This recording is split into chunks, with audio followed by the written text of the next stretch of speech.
Hello students, good morning. Hindi score with BR channel पर आपका स्वागत है।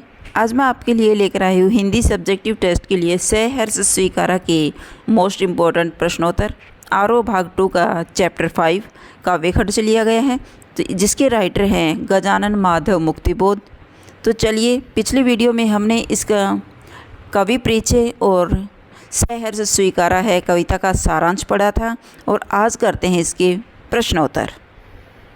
क्वेश्चन नंबर 1 है, टिप्पणी कीजिए। गर्बीली गरीबी, भीतर की सरिता, बहलाती सहलाती आत्मीयता, ममता के बादल।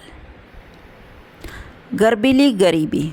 गर्बीली गरीबी का अर्थ है गर्वीली गरीबी अर्थात गर्व युक्त दरिद्रता। यहाँ कवि ने ऐसी गरीबी का चित्रण किया है जिससे वह हताश, निराश और दुखी नहीं होता, बल्कि धैर्य, साहस और स्वाभिमान से उनका मुकाबला करता है। यह उसके व्यक्तित्व को और भी निखार देता है। नेक्स्ट पॉइंट है, भीतर की सरिता। सरिता का अर्थ है नदी का प्रवाह। जिस प्रकार नदी प्रवाहित होती है, उसी प्रकार मनुष्य के हृदय में विचार भी प्रवाहित होते रहते हैं। इससे हमारे मन में नवीन विचार जागृत होते रहते हैं, जिसे रोक पाना अत्यंत कठिन होता है। नेक्स्ट है, बहलाती सहलाती। बहलाती सहलाती आत्मीयता का अर्थ है बहलाने सहलाने वाला अपनापन। मनुष्य समाज में रहता है। हर मनुष्य की किसी न किसी के साथ अटूट संबंध होता है कि वह हर स्थिति में वे एक दूसरे का साथ देने के लिए तत्पर रहते हैं, दुख सुख में एक दूसरे का साथ देते हैं। परंतु इस कविता में कवि जीवन से इतना दुखी और निराश हो चुका है कि उसे अपनापन भी अच्छा नहीं लग रहा। नेक्स्ट पॉइंट है, ममता के बादल। ममता के बादल का अर्थ है प्रेम के बादल। जिस प्रकार बादल अपनी वर्षा से पृथ्वी को जलमग्न करता है और हरा भरा कर सबको सुख प्रदान करते हैं, उसी प्रकार प्रेम रूपी बादल अपने भावों से अपने लोगों को आनंद प्रदान करते हैं। लेकिन यहाँ कवि को प्रेम आनंद अच्छी नहीं लगता है। और इस कविता में नेक्स्ट है, इस कविता में और भी टिप्पणी है, योग्य पद प्रयोग हैं। ऐसी किसी एक प्रयोग का अपनी ओर से उल्लेख कर उस पर टिप्पणी कीजिए। मीठे पानी का सोता। सोता होता है स्रोत, साधन। जिस प्रकार झरने में चारों ओर की पहाड़ियों से पानी एकत्रित हो जाता है और वह मीठा होता है, उसी प्रकार कवि के हृदय में भी मृदु कोमल प्रेम भावनाओं का झरना बहता रहता है, और वह बार बार व्यक्त करने पर भी वे पुनः जन्म लेते रहते हैं। नेक्स्ट है, व्याख्या कीजिए। जाने क्या रिश्ता है, जाने क्या नाता है, जितना भी उड़ेलता हूँ भर भर फिर आता है। दिल में क्या झरना है, मीठे पानी का स्रोता है, भीतर वह ऊपर तुम।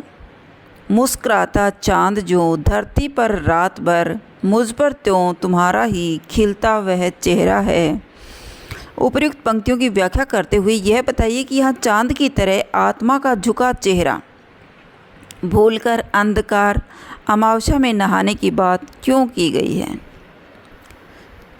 इन पंक्तियों में कवि अपनी प्रेयसी को याद करते हुए कहता है कि उसके साथ न जाने उसका कैसा संबंध है, प्रेयसी यानी प्रेमिका, कि जितना वह अपने भीतर समाये हुए प्रेयसी के प्रेम रूपी जल को बाहर निकालता है, वह फिर से चारों ओर से सिमट कर उसके पास वापस चला आता है।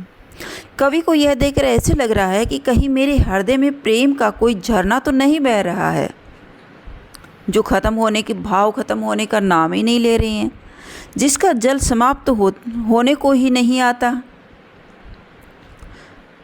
कवि के मन में प्रेम है और ऊपर से प्रेयसी का चांद जैसा मुस्कुराता हुआ सुंदर चेहरा रात भर अपने अद्भुत सौंदर्य के प्रकाश से कवि को नहलाता रहता है। अर्थात अपने प्रेयसी को याद करते हुए उसके विचार खत्म ही नहीं होते मन में।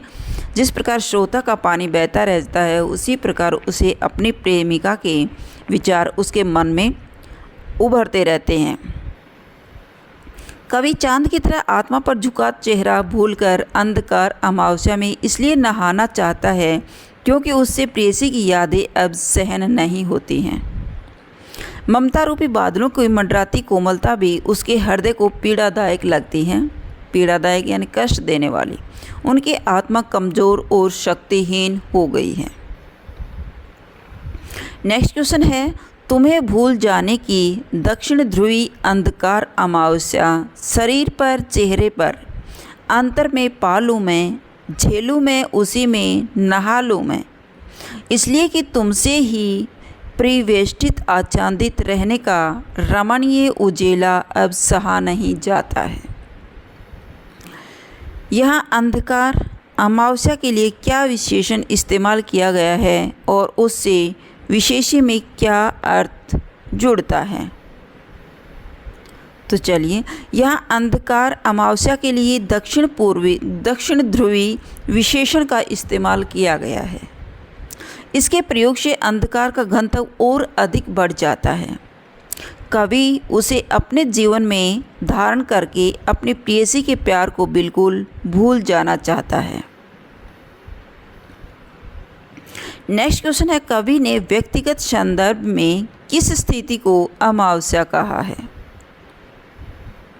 कवि ने व्यक्तिगत संदर्भ में अपने जीवन के दुखों को अमावस्या कहा है, जिससे वह चाहकर भी अपना पीछा नहीं छुड़ा पाता, अर्थात उसकी प्रेयसी की यादें उसे सताती रहती हैं। नेक्स्ट क्वेश्चन है, इस स्थिति से ठीक विपरीत ठहरने वाली कौन सी स्थिति कविता में व्यक्त हुई है? इस विपरीत को व्यक्त करने वाले शब्द का व्याख्यापूर्वक उल्लेख करें। इस स्थिति में ठीक विपरीत ठहरने वाली स्थिति इस प्रकार है कि तुमसे ही परिवेष्टित आच्छादित रहने का रमणीय यह उजेला कवि ने प्रियतम की आभा से सदैव घिरे रहने की स्थिति को उजाले के रूप में व्यक्त किया है। उजाला मनुष्य को रास्ता दिखाता है और इसी प्रकार प्रेयसी का प्रेम उजाला उसे जीवन पथ पर चलने के लिए प्रोत्साहित करता रहता है। प्रोत्साहित करना, उत्साहित करता है। नेक्स्ट है, कवि अपने संबोधे जिसको कविता संबोधित करती है, कविता का तुम को पूरी तरह भूल जाना चाहता है। इस बात को प्रभावी तरीके से व्यक्त करने के लिए क्या युक्ति अपनाई है? रेखांकित अंशों को ध्यान में रखकर उत्तर दें कि कविता का तुम कौन है। कविता के तुम में उनकी प्रेयसी का वर्णन किया गया है। कवि ने अपने संबोधन को पूरी तरह भूलकर कार्य में लीन हो जाने की बात की है, क्योंकि वह अपनी प्रेयसी की यादों को मिटाना चाहता है, भूलना चाहता है, क्योंकि वो उन्हें वो याद आ कर के कष्ट दे रही हैं। कोई भी व्यक्ति अपने काम में लीन होकर ही अपने कष्टों को विस्मृत कर सकता है। विस्मृत करना, भूल जाना। नेक्स्ट क्वेश्चन है, बहलाती सहलाती आत्मीयता बर्दाश्त नहीं होती है और कविता के शीर्षक सहर्ष स्वीकारा है में आप कैसे अंतर विरोध पाते हैं? चर्चा कीजिए। इन दोनों काव्यांशों में गहरा अंतर विरोध है। एक और कविता के प्रारंभ में कवि ने सब कुछ सहर्ष स्वीकारा है क्योंकि वह सब उसकी प्रिया को प्यारा है।